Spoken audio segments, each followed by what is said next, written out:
This is reflection number 3 on T.S. Eliot's Ash Wednesday. I'm going to entitle this one Theology and Tragedy.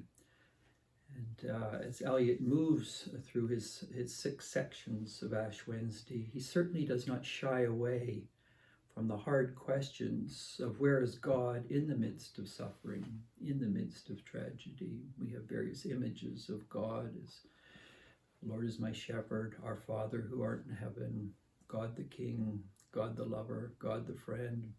But where is God often in the midst of tragedy, the silence that often broods over painful situations?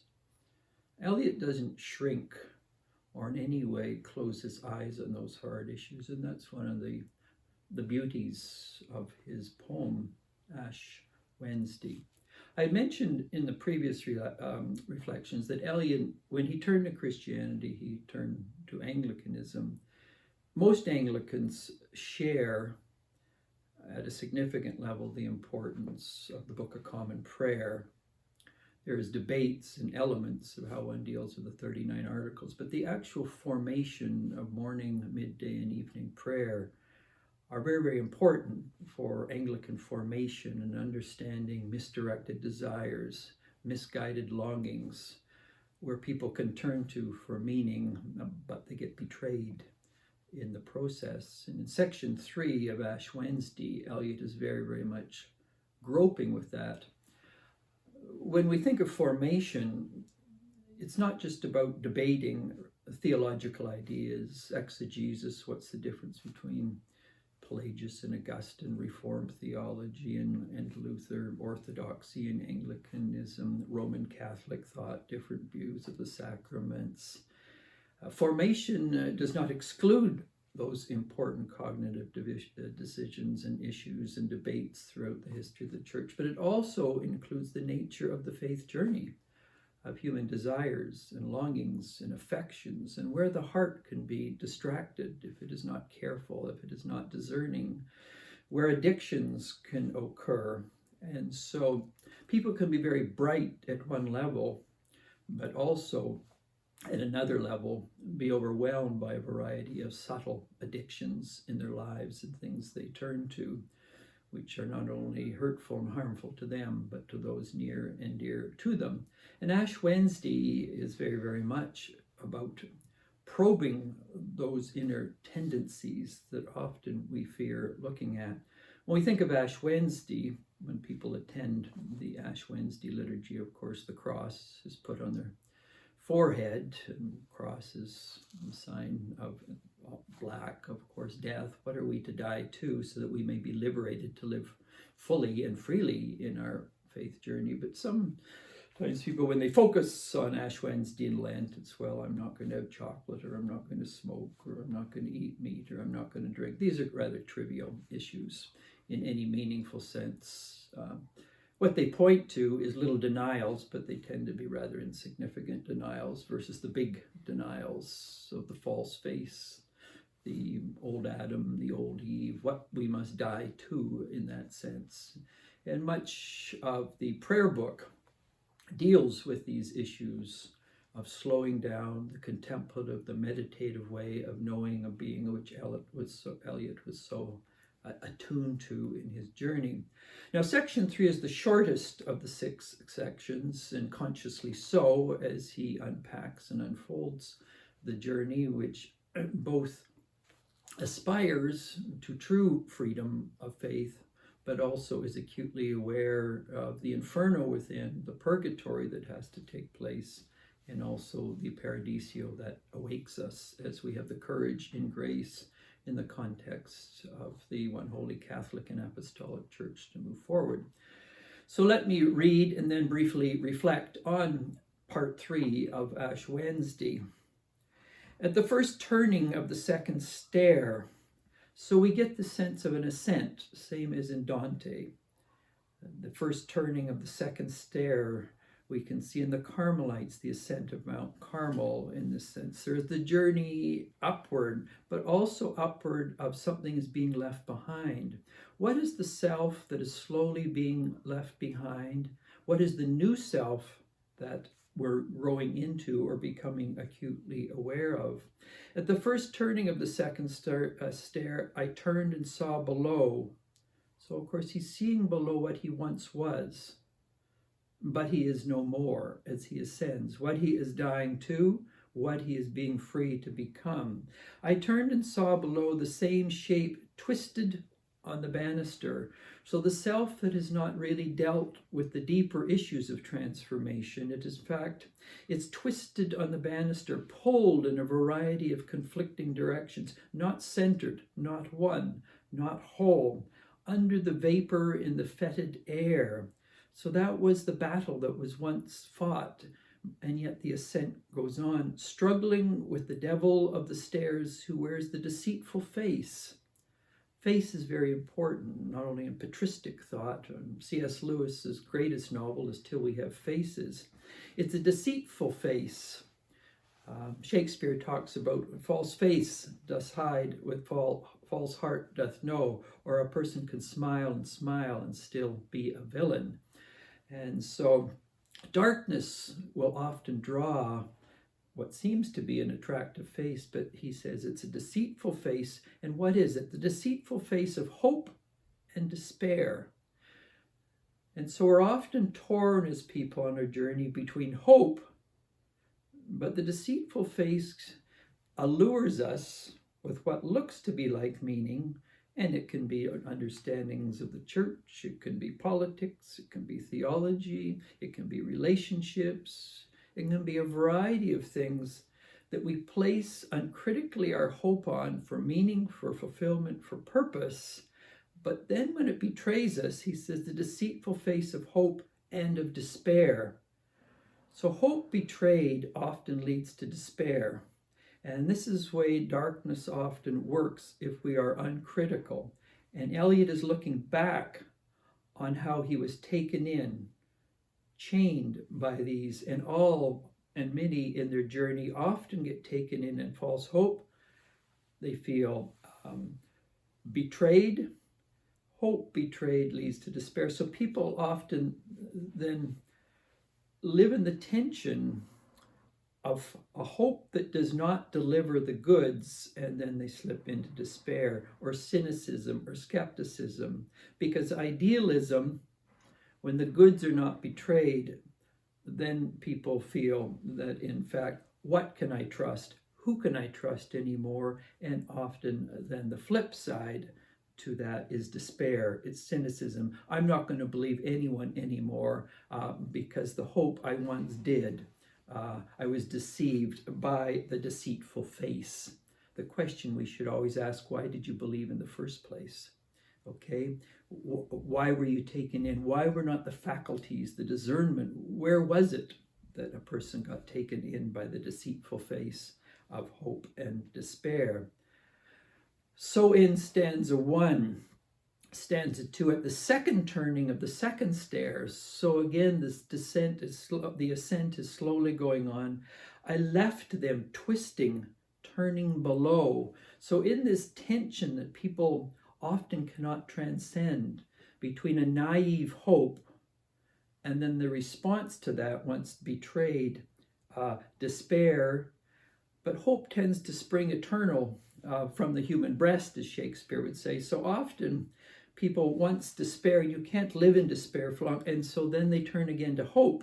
But it's often a hope that betrays them yet again, and then despair is the reaction. And so what Eliot is looking at here, in fact, people keep returning almost like a drug they can't get away of from this naive and undiscerning hope, which then breeds cynicism or despair, and then they turn to, again, a naive hope, which once again betrays them. And so he describes us, I left them twisting, turning below. There were no more faces, so even the face is gone. And back of the face then is just sheer darkness. How do I orient my life anymore? There seems to be no markings. There is no North Star. There were no more faces, and the stair was dark, damp, jagged, like an old man's mouth, drivelling beyond repair. So this is the further descent, as it were, from one who gets stuck in this unhealthy dualism between naive hope and reactionary despair. They never manage to go up the stairs in which the sky is bluer. There's more light, there's more life, there's more purpose. Or the toothed gullet of an aged shark. So ends number 2, in which this tension between naive hope and reactionary despair leads to ever deeper darkness in which there is no light, there is no clearings, and then depression and a sense of people in their own journey not knowing where to turn anymore. This, in a sense, is Eliot's counterpoint to Dante's going into the dark wood and not even knowing how to navigate. Now, in the midst, of course, of darkness, where there are no stars, where there is no moon, where there is no sun, the human spirit, the human heart, the human mind longs for some sort of reprieve, some sort of diversion of hope, of purpose. Stanza 3. At the first turning of the third stair was a slotted window bellied like a fig's fruit. And beyond the hawthorn blossom, in a pasture scene, the broadbacked figure dressed in blue and green, all alluring colors. We're back in one sense to the false and deceitful face, because as he looks out the window, there seems to be joy, there's hope, there's life, there's meaning, or it seems to be that. Is this yet false hope again, appearing attractive, alluring, with joy in the maytime dance? The broad-backed figure dressed in blue, which of course is always the symbol of eternity, and green, the color of fecundity, enchanted the maytime with an antique flute. Blown hair is sweet, brown hair over the mouth blown, lilac and brown hair. Sensuality, sexuality, joy, attractiveness. In the darkness, seeing through this window, possibilities perhaps of life again. But is this the deceitful face again? Be careful. And he says distraction. You get this picked up again in 4 quartets, where he talks about many people's lives are distracted by distraction through distraction.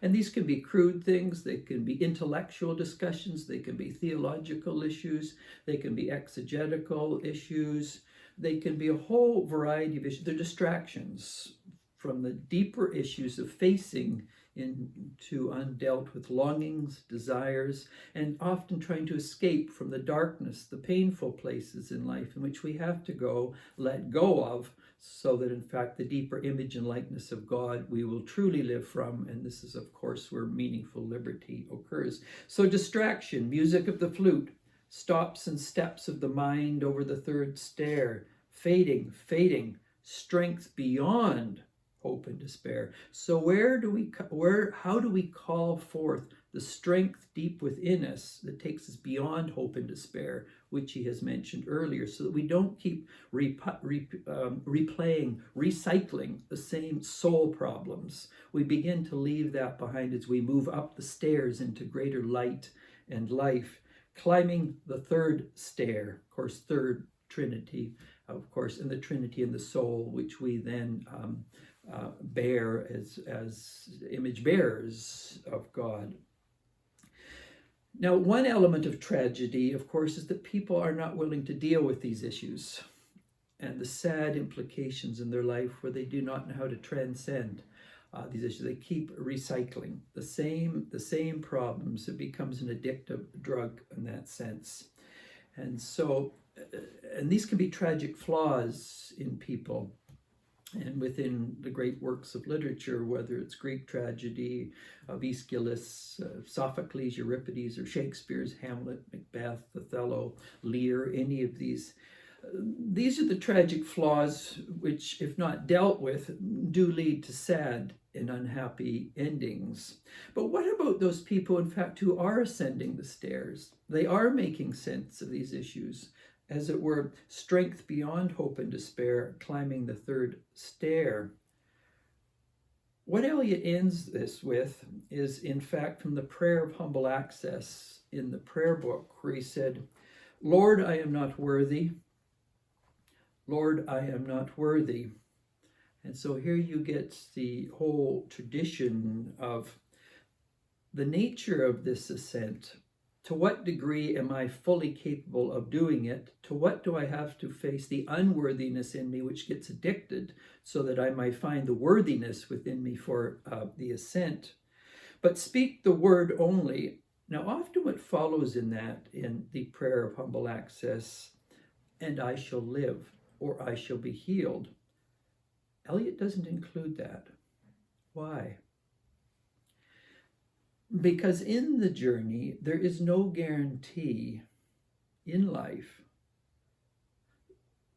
for those if in fact they are trying to live a deeper, more meaningful, more mature life, it's going to end in a happy ever after story.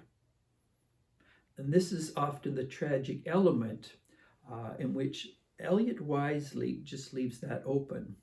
We are not magically healed, or we do not magically live in some full and divine life just because we are trying to live with integrity. Much of great literature is comedic in that sense, whether it's Lord of the Rings, it ends with a positive ending.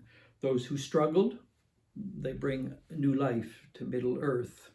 Chronicles of Narnia, Harry Potter, these are people who actually with some integrity struggle to ascend the stairs. The ending is good. Eliot is too aware of reality to say it will always be a comedic ending. He's aware of the tragic dimension that where is God, often in the midst of tragedy, of suffering, where God often seems silent, God often seems absent, and where people legitimately cry, where are you, God, in that sense? Now, in the previous section, he talked about various tensions, which I mentioned in the previous reflection. So what is that dance in which Eliot is going to leave in silence? Because in the previous one, he talked about Lady of Silence.